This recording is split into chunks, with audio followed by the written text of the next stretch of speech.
Hi, everybody. It's Jay, and I am back in the booth with you for another sneak peek video preview for this week's new release here on Say with Jay.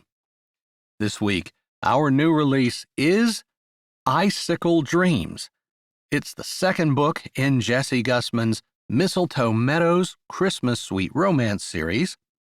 And I've got more about this fantastic story and a live preview reading for you in just a moment.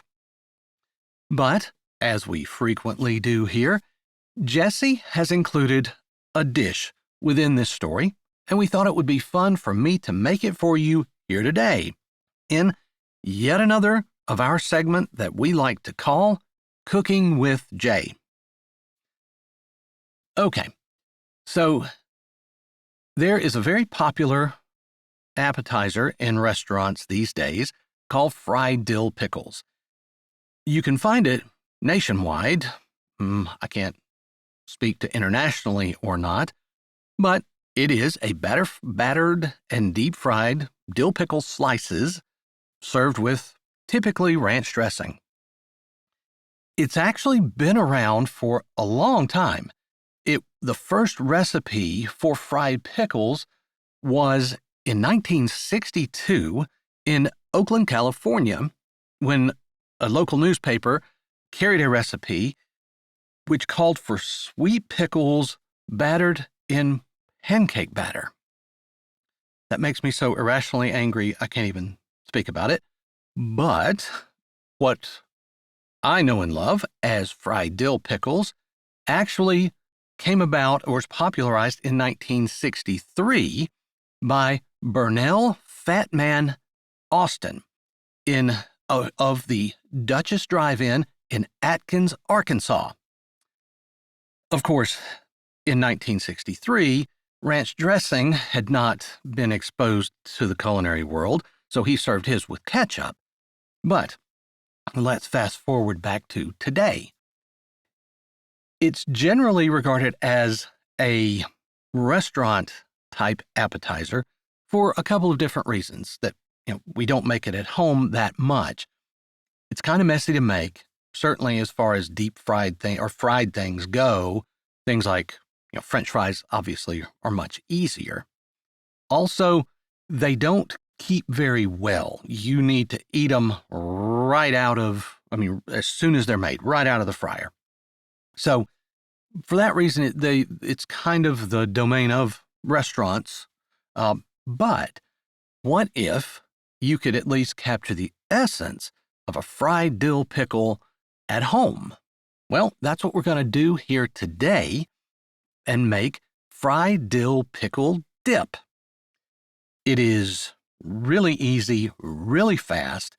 You might have all of the ingredients, probably have most in your pantry and in your fridge right now. And it's fantastic for if you short notice to take something to your next party or tailgate or family gathering, and it's going to be loved, I promise. So, without further ado, let's get started making fried dill pickle dip. And as always, don't worry about trying to capture the ingredients or directions in real time. They'll be in the description of this video down below. All right, let's get started. So first, let's take a look at our ingredients. To start with, you're going to need 2 tablespoons of butter, 3/4 of a cup of panko breadcrumbs. You're going to need either a completely softened block of cream cheese, an 8-ounce block, or 8 ounces of whipped cream cheese, which you don't need to let soften. You're going to need 1 cup of sour cream. You're going to need a tablespoon of lemon juice. Now, I just happen to have a lemon I need to use, so I'm going to use fresh squeezed lemon juice. The bottled stuff works absolutely just fine. You're going to need a packet of ranch seasoning mix, or if you buy it in bulk like I do, that's 2 tablespoons. You're going to need a tablespoon of fresh dill chopped. And finally, the star of the show, you're going to need 1 cup of chopped dill pickles. Also, along with that, you're going to need a tablespoon of pickled juice of the brine. All right, let's get started making it. So the first thing you're going to want to do is to chop your dill pickles. Personally, I like to use whole dill pickles. The spears tend to be a little bit soggy to me, so you want to chop up your dill pickle. You can make them as fine or as coarse a chop as you like. I actually kind of like to do a little of both, some a little bit finer, some a little bit bigger pieces. And then while you've got that cutting board out, go ahead and chop up your dill. The next step, and this is kind of the secret to the whole recipe, in a small skillet over medium heat, you want to melt your 2 tablespoons of butter and then add your panko breadcrumbs. You're going to want to constantly stir those as they toast, and you want them a nice, deeply golden brown. For me, it typically takes 4 to 5 minutes to get them that way. After you've gotten them that nice golden brown, set them aside for now. Next, in a large bowl, add your cream cheese, your sour cream, your pickle juice and your lemon juice, your ranch seasoning, and your dill. Then mix that together well. Once that is mixed, fold in your pickles and about 3/4 of your breadcrumbs. Stir that to get it mixed well. Next, transfer it to your serving bowl and top with the remaining breadcrumbs. Finally, plate that up with your favorite dipping medium, be it potato chips or Triscuits like I have here, or veggies even. And ladies and gentlemen, that is all there is to it. I promise if you give this a try for your next get-together, you will not be bringing any of it home.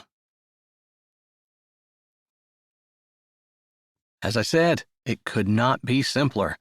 I hope you guys will give it a try, and if you do, please let me know how it goes down in the comments. All right, let's talk a little bit about Icicle Dreams. Icicle Dreams is the story of Amy McBride. We met Amy in her sister Terry's book, Sleigh Bell Dreams. And if you don't recall or haven't listened or read that one yet, Amy runs an animal sanctuary outside of Mistletoe Meadows. She's run it since she graduated from high school, really, and she has recently lost her major source of funding for it. And to be kind, things have gotten really tight. And she's wondering whether or not she's really supposed to be doing this or not. Her best friend is Jones Quibido. He's the town veterinarian. And they have been literally best friends forever. Since they were small children. They do everything together, and Jones was practically raised by her family, and Jones has recently learned that he had an aunt to pass away and leave him a sizable sum of money. The catch, he has to be married to receive it, and he only has 30 days after her death to get married. So Jones is running out of time, and of course he's going to enlist his best friend to help him look for a bride. While everybody else sees it immediately, they don't know that they would make a pretty good match. So, can they see what everybody else is seeing and make that jump to become more than best friends? You're going to have to come back this Friday to find that out. But for now, here is a scene from the opening chapter of Icicle Dreams. I hope you enjoy it, and then come back this Friday for the full release here on Say with Jay. Her brother Wilson and his friend, her sister's almost boyfriend, had just put up a whole side of new pens for her. She already had dogs in them, 2 of which were boarders, and she would be getting money for their stay, thankfully. It couldn't come soon enough. If you just told someone, you know a lot of people who would love to help you. She sighed as she petted another wet nose and scooped more dog food out. She didn't want to burden her friends and family even more. When she lost the funding, she'd mentioned to them that she wasn't going to have enough to make ends meet every month. And she'd been surprised at the people who had stepped up. That was why she had been able to go for a whole year without running out of money, and she was grateful to them. But she didn't want to keep asking them to bail her out. Her family and friends would start running as soon as they saw her coming. Of course, she would do that before she would let any animal starve. She set the bucket down and reached under her sweatshirt for the belt that she had started wearing. Her pants had gotten so that they hung on her, and it was cheaper to dig a belt out of her closet than it was to buy a new wardrobe of clothes that would actually fit. She tightened the belt one last notch, the last notch on the belt. Her pants gathered together and felt uncomfortable, but she would rather be uncomfortable in her clothes and have more dog food. So she shoved the end of the belt back into the loops and pulled her sweatshirt down. There, that felt a little better. As she finished feeding the last of the dogs, she heard a noise before barking erupted, and she looked up, seeing a blue mid-sized pickup coming down her short drive. Jones. He often came to help her before he opened his clinic, and the sight of him always made her heart happy. They'd been best friends forever, and he knew of her financial struggles, although he didn't know how desperate her situation was. She'd been getting up earlier so that she could have the animals fed before he came, so he wouldn't see the barrel of food and know that she was almost out. He'd help her, she knew he would. He had before, but she was tired of being a drain on every person who knew her. Lord, help me know what to do. Should I tell my friends and family how desperate it is? It's so close to Christmas, and I know money is tight. I don't want to burden anyone. Jones pulled in, and she stood, holding the shovel, and waiting for him to get out of his truck and walk over to her. He held 2 steaming cups of coffee, and her heart swelled, grateful that she'd somehow been blessed with such a great friend. "It's chilly out this morning," Jones said, handing her a mug. It didn't matter which one, since they both took their coffee exactly the same, black. "You are amazing," she said, lifting her brows and meeting his gaze before she took the mug, blowing a little on the top and taking a hot, burning sip. It warmed her the whole way to her stomach, and she sighed. "Thank you." "You act like I've never done this before, when I literally do it every single morning." "I am grateful every single morning," she said, leaning the shovel against the end of the pole building and wrapping both hands around the mug. "You should have gloves on," he said, seeing her bare fingers. He laughed and held up a hand. "But I know you wouldn't be able to pet the dogs as well if you wore gloves. You couldn't feel them, and they couldn't lick your hand.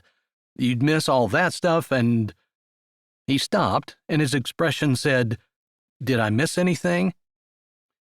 "You're right. Sometimes I wear gloves, though," she said in her defense, although there really wasn't much of a defense. How could she defend herself? It was chilly, her hands were freezing, and the coffee mug felt amazing. She wouldn't need it, though, if she were wearing gloves. Jones rolled his eyes at her. "Someday, a study is going to come out showing that it's actually good for people to touch things, to feel them, to interact with the environment around them. and that gloves stunt people's spiritual and emotional growth and stability.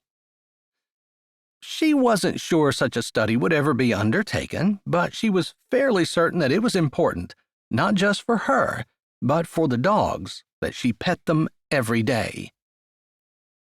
"I'll take your word on it," he said easily, and that was Jones. He just didn't argue. He was one of those people that were sure enough that he was right that he didn't need to convince the rest of the world.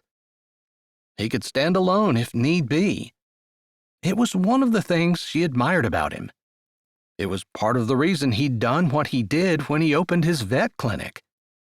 Instead of doing what everyone else in the world did, and either become a vet at someone else's practice until he earned enough money to open his own, or go into debt even more, to make sure he had all the latest and greatest when he opened his practice, he worked hard with what he had. "Are you done feeding already?" he asked, noticing the shovel and looking inside at all the dogs who scarfed down their food. "Yeah, I woke up this morning and couldn't get back to sleep, so I figured I'd get out and get started." She had been awake, that was true, but her bed had been so cozy and warm. It should be, since she had every blanket in her house on it, because she'd turned the thermostat down as low as it would go without allowing anything to freeze. It had been 40 degrees in her house when she'd gotten up, but she'd gotten warm once she'd gotten out and started working. "I see," he said, taking a sip of his own coffee and gazing at her thoughtfully before he looked out at the view. That was the one thing about her kennels. Her home was tiny, just one bedroom with a minuscule kitchen and small living room, but outside was a $1 million view. He took another sip and turned back to her. "That really the reason?" She stared. He knew she was having financial difficulty, but she was sure he didn't know how bad it was. He seemed disappointed and glanced down at his coffee before he met her eyes. "I looked in the barrel last night after I left the house. It was almost empty. You would never leave it almost empty going into the weekend, unless you didn't have money to fill it." Hi, this is Jay, and thanks for listening. If you're ready for another great audiobook, here's one we think you might like. Or check out the playlist with all our latest releases. Don't forget to subscribe to Say with Jay, give this video a thumbs up, and tell us what you liked in the comments.